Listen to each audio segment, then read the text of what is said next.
Bonjour, je suis Émilie, l'alliée des apprenties sorcières. Bienvenue dans mon univers. Je suis Émilie, la sorcière astucieuse, et j'aide les femmes à intégrer la magie ancestrale dans leur quotidien moderne pour les aider à ralentir. Et une des façons de faire, c'est de s'adonner à de super beaux rituels. Par contre, comment on peut faire nos rituels? Comment les créer? Comment on peut faire pour que ça nous corresponde? Ça, c'est les grandes questions.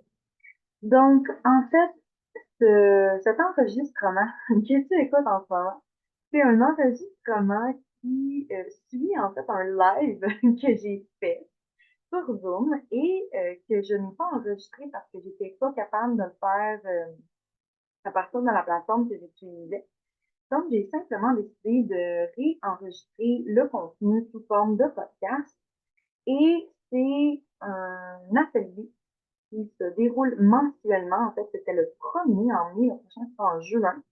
Et ce mois-ci, c'est un atelier qui est un peu un prélude à une formation de 4 modules qui va bientôt être disponible, que j'ai décidé en fait d'offrir parce que il y a tellement de contenu sur les rituels pour vous aider à essayer de les créer pour vous, que je voulais vraiment faire un atelier gratuit avec des informations super pertinentes, mais aussi aller vraiment en détail dans toutes les sections.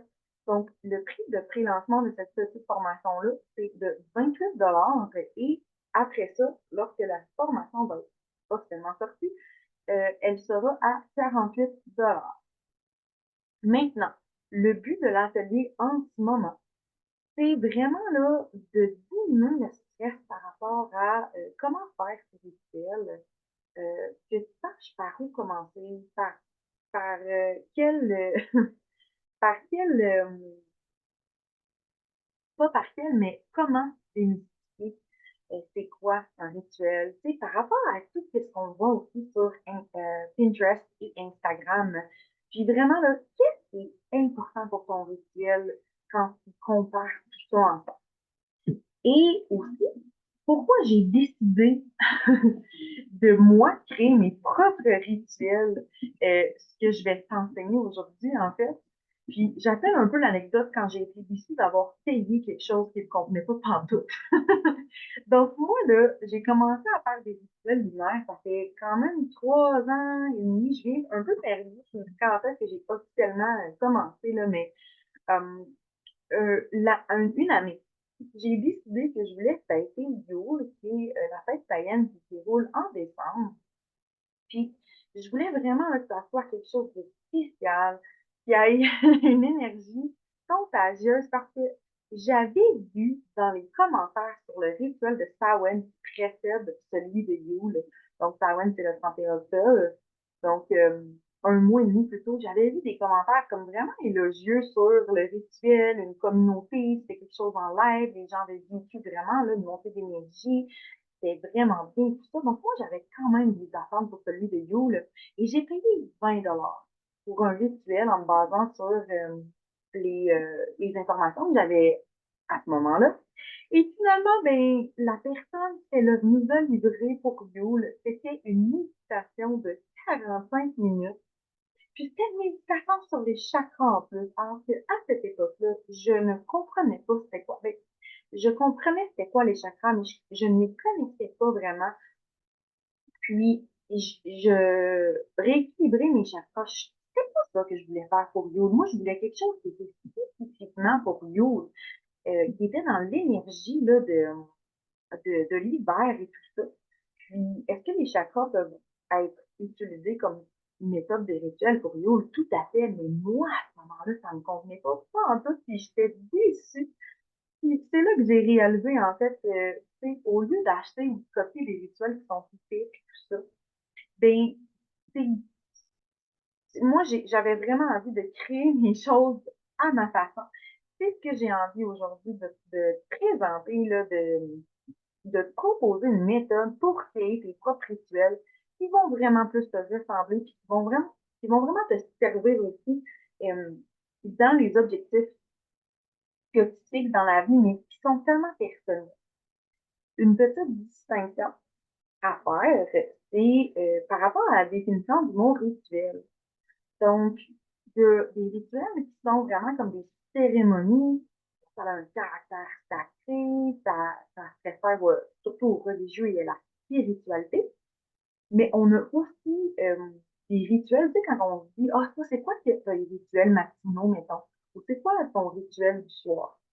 Ça, c'est plus comme rituel, mais utilisé, on devrait surtout utiliser plutôt routine, j'imagine. C'est quoi ta routine, maintenant, c'est quoi ta routine du soir? Parce qu'un rituel, normalement, il y a vraiment comme un côté spirituel, puis ben, cette connotation spirituelle-là, ça veut dire que tu te connectes à une énergie ou une force qui est plus grande que toi. Puis, mais cette force-là, cette énergie-là, c'est toi qui décides, tu l'appelles comment. Moi, en fait, j'ai décidé que c'était Gaïa, notre Terre et l'univers autour de moi. Et c'est cette énergie-là que moi, à laquelle je me connecte dans mes rituels, dans ma pratique de sorcière. Mais comme je le dis, ça, c'est vraiment personnel. Maintenant, les rituels peuvent vraiment nous faire du bien, mais en même temps, c'est ça a l'air compliqué. Moi, là, au début, je regardais des photos, puis des vidéos, puis je me disais, mais voyons donc, j'ai pas ces objets-là, moi, comment je vais faire pour faire ça? Ça a l'air vraiment compliqué, tu sais. En fait, ce qu'il faut comprendre, c'est que même si on a une vie de fou, puis même si des rituels sacrés, là, ça peut être quand même très simple et à votre image. Et dans le fond, ça va s'intégrer de la façon que vous voulez dans votre vie.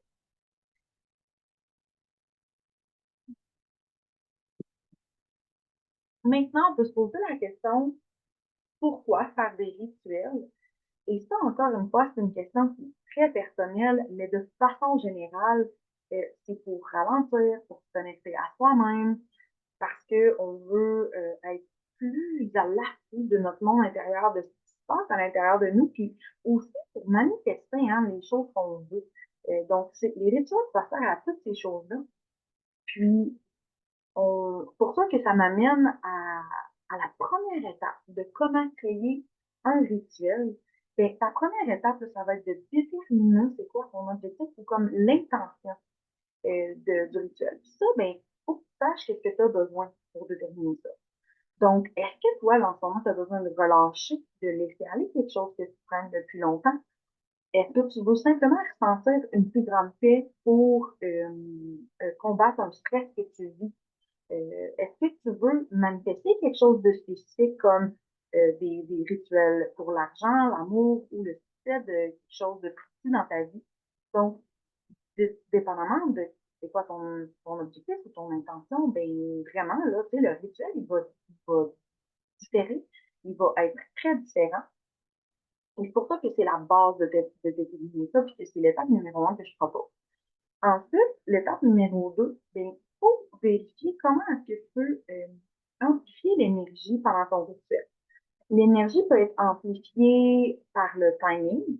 Donc, est-ce qu'il y a un moment spécifique durant lequel l'énergie va être plus propice? Comme on sait que les journées de la semaine, les mois, les saisons, ils ont toutes des significations particulières. Et peut-être que un, un rituel de laisser aller va être plus idéal dans un moment précis ou un autre. Et c'est ce qu'on appelle aussi le timing. Donc, de choisir quand faire son rituel, c'est une question aussi là, de comment vous voulez, vous, l'intégrer dans votre routine, dans votre vie. Moi, par exemple, ben, c'est les phases lunaires qui m'ont vraiment aidé à avoir une meilleure routine, à ce que les rituels soient vraiment une partie de ma pratique spirituelle, puis que ça s'intègre très bien dans ma vie. Donc, la phase lunaire, pour moi, va être vraiment importante. Mais il y en a aussi qui vont pouvoir se fier aux transits astrologiques qui sont spécifiques. Donc, il y a des transits astrologiques qui sont spécifiques vraiment là, à tous les jours. Donc, peut-être que une journée ou l'autre dans le mois, ben, il y a une journée qui va être plus spécifique pour ce que vous voulez demander, ce que vous voulez accomplir avec votre rituel. Donc, c'est à vous de voir si c'est important de timer votre rituel avec un moment spécifique. Est-ce que si vous faites un rituel, puis c'est pas nécessairement timé à un moment spécifique, est-ce que ça veut dire que votre rituel ne marchera pas? Loin de là.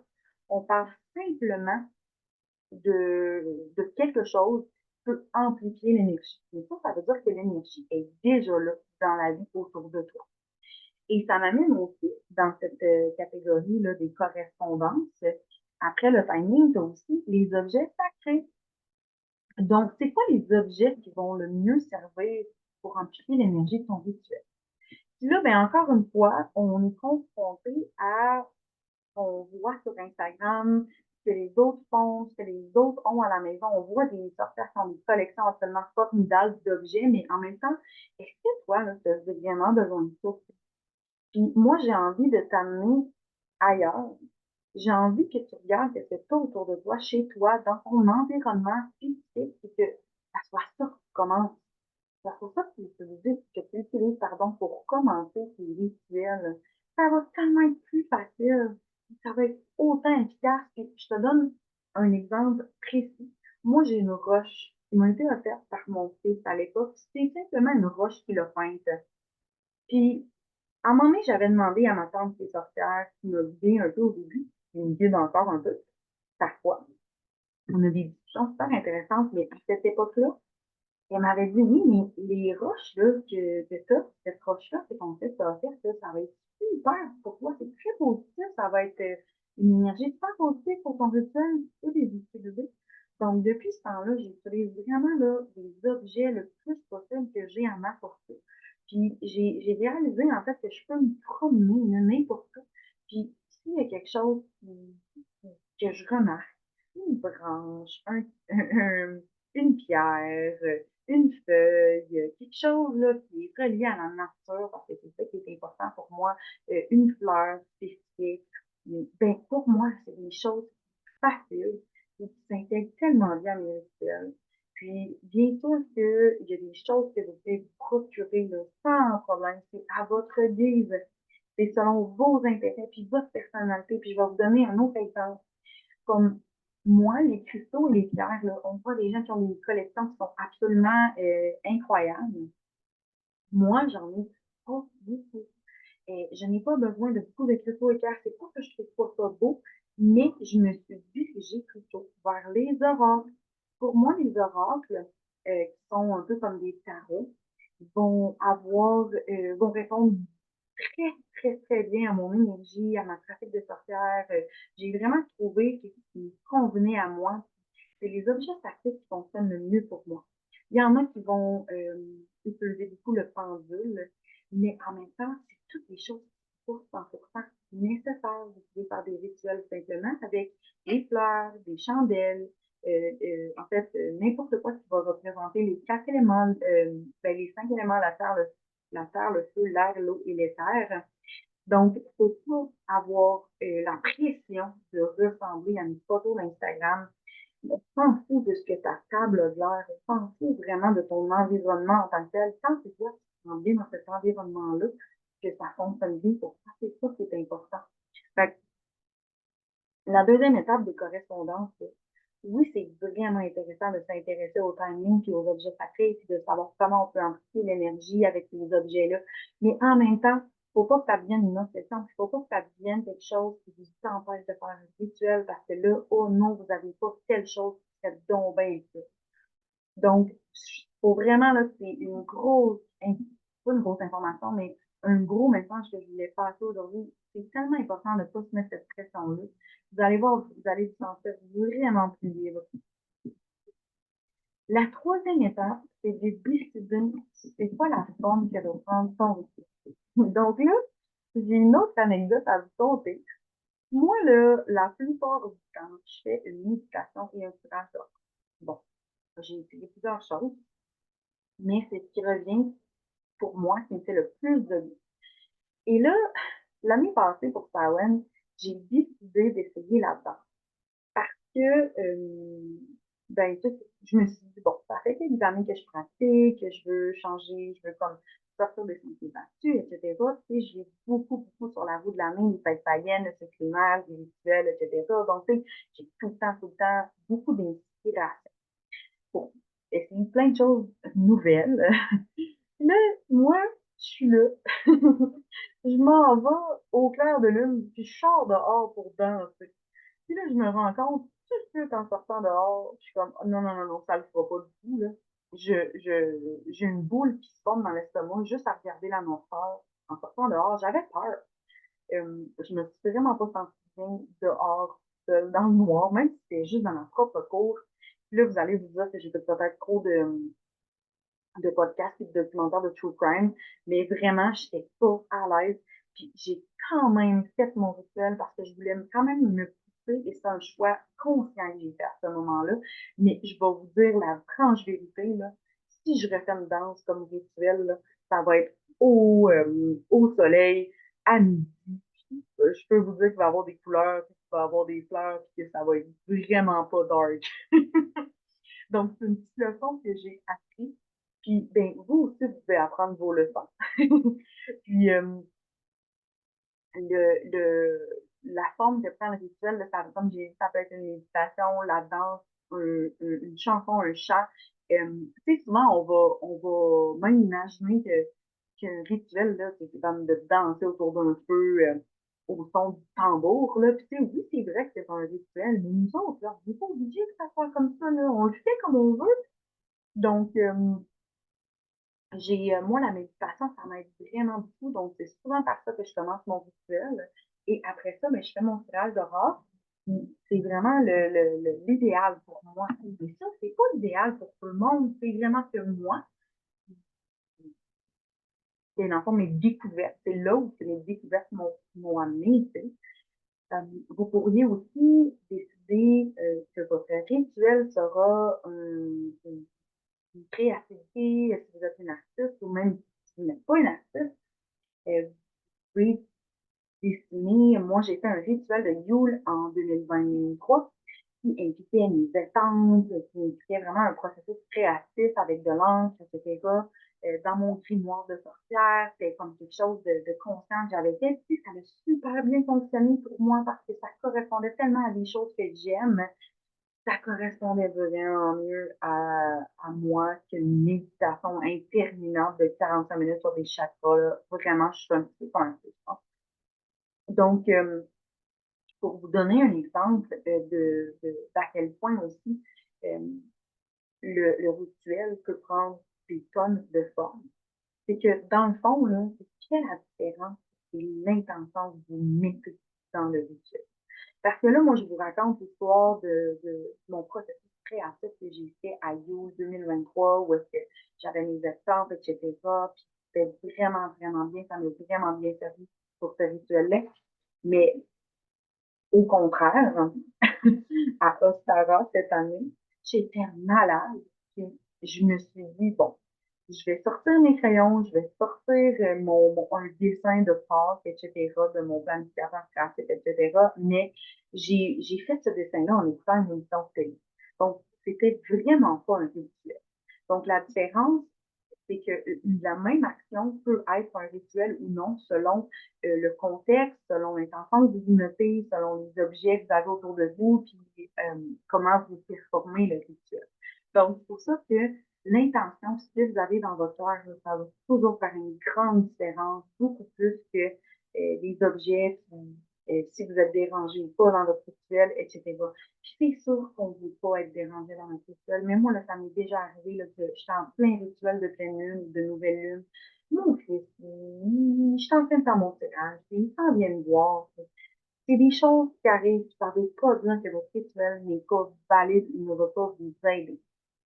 Euh, donc, ce que j'ai envie de vous dire, là, c'est que faut que ça soit intuitif. Il faut que vous vous sensibilisez pendant votre rituel, puis pendant que vous le planifiez, puis ce qui vous entoure autour de vous. Il faut juste que ça vous ressemble, puis que vous vous sentez bien. Puis en fait, que la manifestation que tu fais pendant ton rituel, ben, que finalement, ben, ça se produit, puis que tu sens que ça a un impact dans ta vie, puis que ça t'apporte ce que tu souhaites. Donc, c'est pour ça aussi qu'on apprend, on fait des expériences, et on change des choses. Et ça m'amène justement au dernier sujet. C'est en fait des petites choses ou des petites leçons, mais surtout les choses que j'ai changées, moi, depuis que j'ai compris que mes rituels pouvaient me ressembler et que j'avais pas besoin d'être à la mode ou de suivre des tendances sur Instagram, ou que ce soit beau ou peu importe. Premièrement, ben, je boucle la boucle avec le rituel de 45 minutes, la méditation de 45 minutes. Vous me verrez rarement faire des méditations de 45 minutes, sauf lors de rituels de laisser aller dans le bain. Clairement, là, j'ai fait ça pour l'éclipse 2024 qui a eu lieu. C'était bien parfait pour moi. Dans le bain, c'est un contexte différent, mais puis je l'avais choisi. J'avais choisi une méditation qui me parlait. Mais sinon, la méditation, c'est entre 10 et 15 minutes.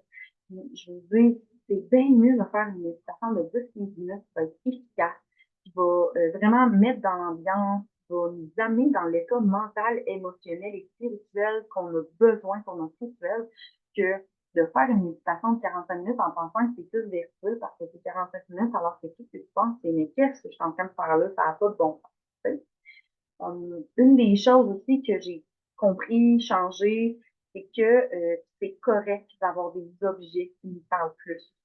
C'est correct si on n'a pas tout ce qu'on voit autour de nous. Moi, je n'ai qu'une seule chandelle. Ben, en fait, j'ai surtout des chandelles blanches. J'ai pas besoin d'avoir toutes les couleurs de chandelles. La chandelle blanche, c'est pour la pureté. Ça me convient amplement pour avoir la pureté lors de mes rituels. Puis les pierres et cristaux qui sont magnifiques, là. J'aimerais quand même ça en avoir un peu plus. Mais j'en ai pas tant besoin. C'est plus par c'est plus par c'est pas par gourmandise, là, parce que c'est pas du tout on parle pas du tout de la faim, là, mais vous comprenez ce que je veux dire, là, c'est plus parce que j'aimerais ça avoir des beaux objets, là, tu sais. Mais c'est ça. Dans le fond, moi, une pierre que j'utilise très souvent, c'est mon obsidienne pour la protection ou mon quartz qui est pour la clarté d'esprit. Donc, c'est vraiment des choses qui deviennent classiques pour moi, puis qui vont être utilisées mais de façon vraiment optimale, de façon, ben, en fait, qui vont être utilisées souvent, qui vont servir, pas juste de décoration. Une autre leçon que j'ai trouvée, en fait, la dernière leçon que je voulais vous partager, c'est que moi, là, je me forçais pour faire tellement de choses pendant mes rituels. Là, je faisais ma méditation. Puis là, après ça, je faisais mon stockage. Puis après ça, je faisais mon journaling. Puis là, après ça, il y avait une autre affaire. Ça finit, mais vous savez quoi, j'ai lâché. Moi, là, les premières fois que j'ai fait ces rituels-là, ça n'avait pas de bon temps. J'étais comme, mais voyons, tu sais, je m'en sors pas. C'était plus un stress d'avoir le temps de le faire que, que de profiter du moment, tu sais. Puis j'ai décidé, là, qu'une méditation et un tirage pour moi, c'était parfait. Il n'y en a pas de problème. Moi, c'est ça qui répond bien à mon énergie, qui répond bien à mes besoins, mais c'est ça que je fais. Puis si je fais ça dans 95% de mes rituels, ben ça me convient, moi. C'est bien correct. Ça veut pas dire que mes rituels sont pas valides. C'est moi l'important là-dedans. Donc, toi, là, si tu trouves ta façon, puis que la plupart de tes rituels sont un peu pareils, c'est bien correct aussi, tu sais. Puis je pense que moi, au début, j'avais comme une culpabilité de genre tout le temps faire la même chose ou de pas en faire assez. Mais dans le fond, là, le but, là, c'est pas de tout faire puis que ça soit fou, là. Le but, là, c'est que ça vous amène une paix d'esprit, que ça vous permette justement de ralentir puis de répondre à l'objectif que vous avez établi au départ. Donc, j'espère que ça vous a aidé. Je suis vraiment excitée d'avoir parlé dans une traite comme ça. En conclusion, vraiment, le but, c'est de t'écouter. C'est toi qui te connais, tu sais c'est quoi tes intérêts, ta personnalité. Euh, Fais tes expériences, puis modifie ce que t'aimes pas. Fais comme moi, essaie de sortir au clair de lune, puis d'aller danser dans ta cour, puis si t'aimes pas ça, ben tu leur copies. Tu sais, c'est des choses comme ça qu'il faut apprendre, puis qu'il faut rester humble. Puis, tu sais, valide comment tu te sens dans ton rituel, valide est-ce que ma manifestation a fonctionné, est-ce que j'attire dans ma vie, qu'est-ce que j'ai envie d'attirer, est-ce que ça fonctionne pour moi, puis vous allez le voir, vous allez le voir. Puis, pour vous aider à vous démêler là-dedans, là, c'est parce que, je vous ai dit, en fait, c'est une méthode, mais maintenant, il faut que vous fassiez la méthode pour voir qu'est-ce qui vous convient le mieux. ça, ben, c'est pour ça que j'ai décidé de faire la formation en 4 modules rituels à ton image, parce que je pense qu'il y a tellement de choses qu'il faut qu'on parle encore. Donc, au niveau de la planification, de la préparation, de performer le rituel, tout ça. L'objectif, là, dans tout ce qu'on va parler, c'est vraiment que ça soit simple, efficace, mais que ça se ressemble.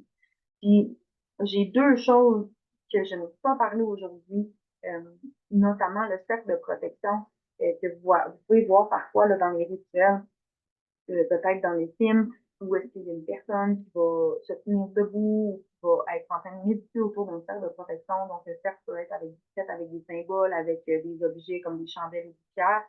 Mais ça, là, c'est des choses qui sont plus avancées, puis c'est pas nécessaire pour votre rituel. Est-ce que ça peut aider? Ben oui, ça peut aider. Mais est-ce que c'est nécessaire que ça invalide votre rituel si vous ne faites pas faire de protection? Pas du tout. C'est là aussi qu'il faut qu'on arrête de se compliquer la vie. Mais par contre, comment faire un sac de protection, puis à quoi ça sert, puis etc. Mais ça, c'est des choses que je vais aborder dans Rituel à ton image, la formation en tant que module. Et aussi, parce que j'ai parlé là, lors des correspondances, l'étape numéro 2, choisir comment amplifier l'énergie. Ben, toute cette question-là de travailler avec l'énergie, de ressentir l'énergie, etc. Mais je vais en parler dans la formation aussi. Pour donner un exemple concret en ce moment, ben moi, là, quand je fais mes tirages d'oracle, là, je sens l'énergie, là, physiquement, là. Ça me chatouille, ça me fait des chocs électriques, et il y a quelque chose qui se passe dans mes bras, dans mon corps. Donc, je ressens vraiment l'énergie, puis la façon que vous pouvez développer ce ressenti-là, que vous pouvez travailler avec l'énergie, il y a des tonnes de techniques différentes, mais c'est des choses que je vais vraiment parler là, dans la formation des rituels à ton image.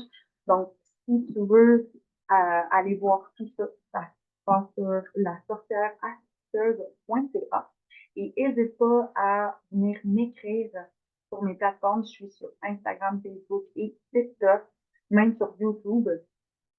Et je vais répondre à toutes tes questions. Ça va me faire tellement plaisir. Donc, j'espère que tu as apprécié le petit atelier et on se dit à la prochaine!